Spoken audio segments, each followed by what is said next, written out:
Every human being was born to be a leader, but the majority of them will die as followers. And that's because our culture is designed to suffocate your leadership potential and convince you that you are a follower. They've also convinced you that leadership is only reserved for a minute elite group of people who were chosen by God to be the ones in charge. And the rest of us are relegated to being slaves or subordinates or followers or subjects. And this is ungodly thinking. I am convinced that every human being was created to be a leader. And the books that I chose and shipped up here all the way from our offices are designed to help you as a 19-year-old, 25-year-old, 50-year-old, maybe a 75-year-old person to stimulate your hidden leadership potential.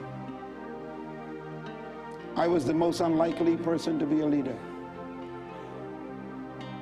A family of 11 children, born in the poorest part of our island, in a village called Bainstown, in a wooden house on 4 rocks, sleeping on a wooden floor on a mat. And today, I have the privilege of advising heads of state, training companies, developing executives in Fortune 500 companies, and building a leadership institute with modules in many different nations. How do you go from sleeping on the floor to advising the president of nations? I had to change my thinking. And I did it by pursuing knowledge, educating myself. As a matter of fact, I couldn't trust society because society has already chosen what you can do and cannot do.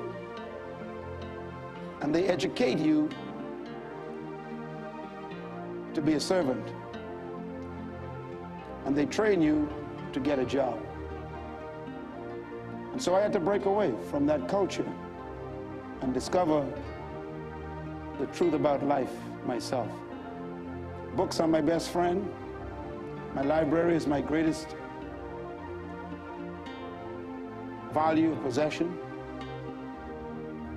If you had a choice to give me a box of chicken or a book, I would take the book, because the book will teach me how to fry my own chicken. So never think of your stomach before you think of your head.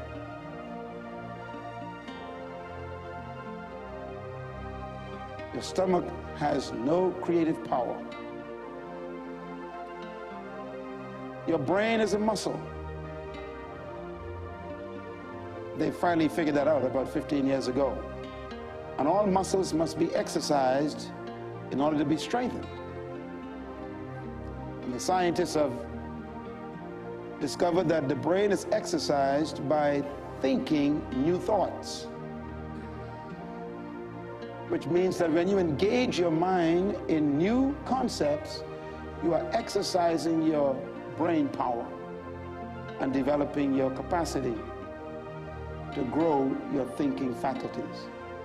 This is why we encourage people to pursue knowledge. Write this reference down, Proverbs chapter 4, verse 7. It says, in all you're getting, get wisdom. The next statement says, and if it costs you all you have, go after understanding. If it costs you what? That means if all you have is $20, You got a choice between a Kentucky Fried Chicken box or a book. And God says, go for the book. If it's the last thing you have, he says, buy knowledge. Because food will last in your system for 6 hours, and it comes out of the drought. But if you read a book with that same 20 bucks, it'll last how long? You take it into eternity. So wise people know how to invest their money. And the greatest investment, according to that verse right there, is get knowledge, understanding. So I really beg you tonight to invest in yourself. I do it, and that's why I stand here to talk to you.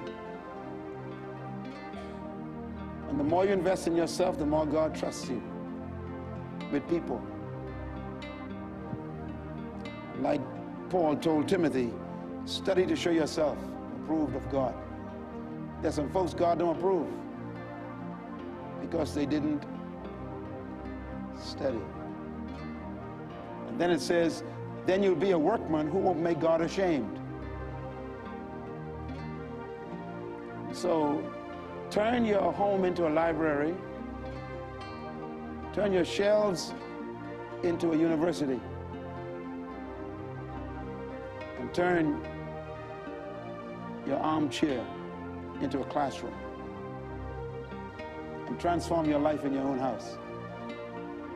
And watch God expose you to the world, because he won't be ashamed of you.